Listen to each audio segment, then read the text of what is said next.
आपण पाहत आहात लोकप्रबोधन, सर्वसामान्य जनतेचा हक्काचा न्यूज चॅनल। 40 वर्षांनंतर चुलवड तलाय रस्त्याचे काम सुरू झाले असून बिरसा फायटर्सच्या आंदोलनाला यश मिळाले। धडगाव तालुक्यातील सुलवड ते तलाय या 15 किलोमीटर रस्त्याच्या खडीकरण व डांबरीकरणाचे काम अखेर सुरू झाले। बिरसा फायटर्सच्या सातत्यपूर्ण पाठपुराव्याला व आंदोलनाला यश मिळाल्याने स्थानिकांनी आनंद व्यक्त केला। लोकप्रबोधन मराठी न्यूज नेटवर्क महाराष्ट्र प्रतिनिधी सुशील पावरा, नंदुरबार।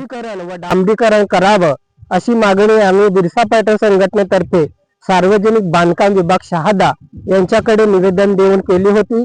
यासाठी आम्ही मोठा लढा लढलेला आहे।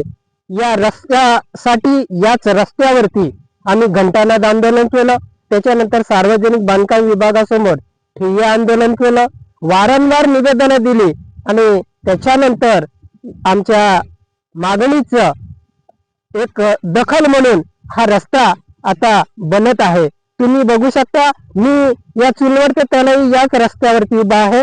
इथं खडीकरण व डांबरीकरण करण्यात आलेलं आहे। रस्ता दाखव।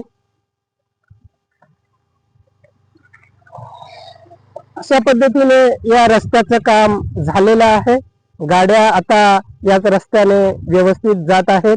प्रवाशांना जो पूर्वी त्रास होत होता तो आता कमी झालेला आहे। अशाच पद्धतीने आमच्या रस्त्यासाठी हा लढा सुरूच राहील।